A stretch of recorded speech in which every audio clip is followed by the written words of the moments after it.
Yo tout le monde, c'est le Technovore pour une toute nouvelle vidéo et aujourd'hui on va tester un écran mais pas n'importe lequel. Il s'agit d'un écran avec des caractéristiques très intéressantes pour son prix. Il s'agit du AOC 27G2G4. On commence par le déballage et le contenu de la boîte. Tout d'abord on a les feuilles d'instructions avec le CD qui contient le manuel et les drivers. On a ensuite le câble d'alimentation de l'écran et ensuite on a un câble HDMI et un câble DisplayPort. Très bonne chose d'avoir inclus le DisplayPort car c'est le seul moyen de faire fonctionner le 144 Hz. Ensuite on a le pilier de l'écran en deux parties qu'il faut assembler et à la fin on a l'écran en lui-même et avant d'enlever l'écran de son emballage il faut d'abord installer le pied sur l'écran. Les caractéristiques de cet écran, il s'agit d'un écran avec une dalle 27 pouces de technologie IPS avec un temps de réponse de 1 milliseconde et un rafraîchissement de 144 Hz. Il est aussi compatible avec la technologie AMD FreeSync qui marche que avec certaines cartes graphiques de chez AMD et le tout pour moins de 300 €. Et maintenant je vais vous parler des connectiques de l'écran. Tout d'abord on a la prise d'alimentation, c'est juste un câble sans bloc, ce qui est plutôt cool. Ensuite on a les prises jack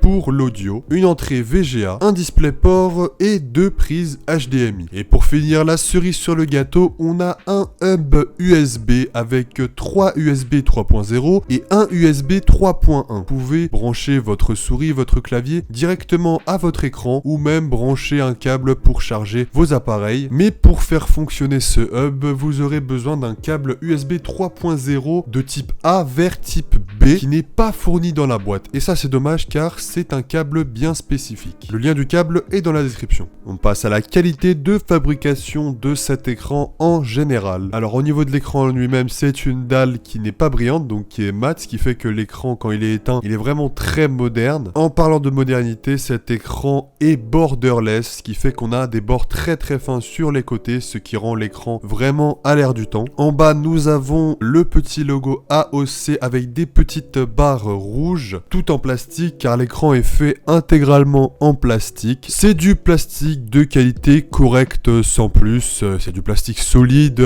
mais bon, ça se voit que c'est du plastique pas très cher. Mais en général, l'écran est lourd, le pied est lourd, il y a vraiment une impression de solidité, du coup, pas de souci au niveau de la qualité de fabrication. À ce prix-là, c'est très correct et de toute façon, vous n'allez pas toucher votre écran toutes les 5 minutes. À l'arrière, nous avons aussi des touches rouges pour accentuer le côté gaming de cet écran. Au niveau du pied, le pied est assez imposant et tient bien l'écran en place. Et l'écran est entièrement réglable sur tous les axes, donc il peut être légèrement pivoté à droite à gauche, il peut être monté et descendu. On peut le pivoter pour le mettre en orientation portrait. On peut aussi l'incliner. Bref, tous les réglages sont possibles avec cet écran et pour ce prix-là, c'est une très bonne chose. Le point faible de cet écran, c'est les boutons en bas qui sont en plastique, qui font partie de l'écran, qui sont vraiment très cheap et qui ne sont pas très gros, ce qui fait qu'au début, on a un peu du mal à allumer et éteindre l'écran et même à naviguer dans le menu, c'est assez compliqué. On aurait préféré avoir un système de joystick comme chez Samsung ou LG, mais bon, à ce prix-là, on comprend que ils ont dû faire un sacrifice à ce niveau-là. Pour conclure, malgré le fait que cet écran soit fait intégralement en plastique, il y a une très bonne impression de solidité et la qualité est vraiment bonne pour ce prix-là. On passe à la qualité de l'écran en lui-même. Alors ici, on a une dalle Full HD IPS de 27 pouces avec un taux de rafraîchissement de 144 Hz et un temps de réponse de 1 milliseconde. Tout d'abord, c'est du 144 Hz du coup pour des jeux compétitifs comme CSGO, Overwatch, des jeux où il y a beaucoup de mouvements. C'est excellent, vraiment vous allez être tout à fait satisfait. En plus, couplé avec le temps de réponse de 1 milliseconde, l'écran est super rapide et si vous avez une souris gamer, vous allez vraiment naviguer super rapidement dans votre PC et vous allez pouvoir être plus efficace dans les jeux compétitifs. Ensuite, la particularité de cet écran, c'est que ce n'est pas une dalle VA comme les autres écrans ou une dalle TN, mais c'est un écran IPS. Alors pour ceux qui savent pas, les écrans IPS, c'est un peu les meilleures dalles qu'on peut trouver sur les écrans PC. Avant ça, il y a les dalles VA et avant ça, il y a encore les dalles TN. Il y a pas mal de technologies différentes au niveau des dalles d'écran PC, mais la technologie IPS, c'est celle qui est la meilleure dans tous les domaines, donc les meilleurs angles de vue, les meilleures couleurs, le meilleur contraste. Et ici, avec cet écran, c'est bien le cas. On a un écran vraiment très lumineux, avec de très belles couleurs, des noirs noir plutôt profond, même si ce n'est pas une dalle OLED, et donc avoir une dalle 144 Hz 1 milliseconde et IPS, c'est vraiment un très bon point. Et maintenant, pour moins de 300 €, il va bien falloir faire des sacrifices quelque part. On les a déjà fait au niveau des boutons et au niveau du plastique,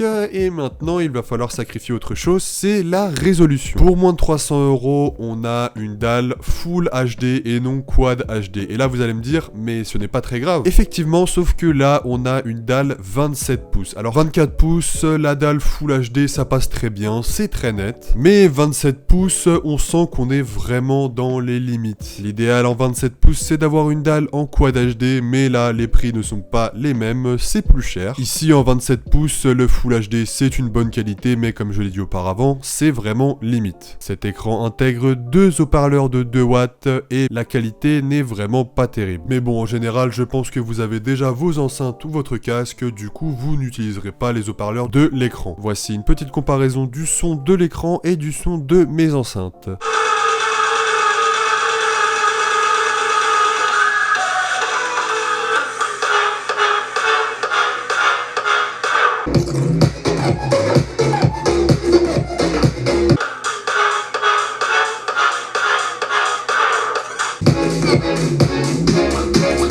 Alors le menu de l'écran est plutôt correct. Le problème c'est que on doit naviguer le menu avec les boutons en plastique qui sont vraiment pas terribles. Donc le menu en lui-même est correct, il y a pas mal de réglages, on peut activer le mode HDR. Alors le mode HDR, ça dépend de votre goût. Si vous aimez, tant mieux. Moi personnellement je n'aime pas, du coup je l'ai désactivé. C'est aussi là qu'on active le FreeSync, il est activé par défaut. Alors même sans le FreeSync, l'écran n'a pas d'effet bizarre de ghosting, tout ça, donc je pense pas qu'on a forcément besoin du G-Sync de chez Nvidia. C'est aussi ici qu'on règle le volume des haut-parleurs. Vous pouvez le mettre à 100% par défaut parce que même à 100%, ils sont vraiment faibles. On peut régler la luminosité, par défaut elle n'est pas à 100%, ça c'est à vous de voir. Mais en général, le menu est correct, le problème c'est la navigation du menu. En conclusion, je suis très satisfait de cet écran et je dirais que les seuls points faibles de cet écran, c'est sa résolution qui est correcte, mais du Quad HD c'est mieux, mais aussi plus cher. Et ces boutons en plastique en bas qui sont vraiment très cheap, mais bon, à ce prix-là, c'est un peu normal. Mais sinon, à part ça, que des points positifs, je suis vraiment très content de la dalle IPS qui est 144 Hz, ce qui rend l'écran très réactif et rapide d'utilisation. Et le tout pour 250 € sur Amazon, le lien est dans la description. Et je trouve qu'à ce prix-là, on a vraiment l'un des meilleurs rapports qualité-prix. Et n'oubliez pas que c'est la version 27 pouces. Il existe aussi la version 24 pouces, le lien est dans la description, et elle est autour des 200 €. Si vous avez aimé cette vidéo, n'hésitez pas à liker la vidéo, à poser vos questions en commentaire et à vous abonner pour plus de vidéos de ce genre. Et quant à moi, je vous dis à toutes pour de nouvelles vidéos. Allez, ciao tout le monde!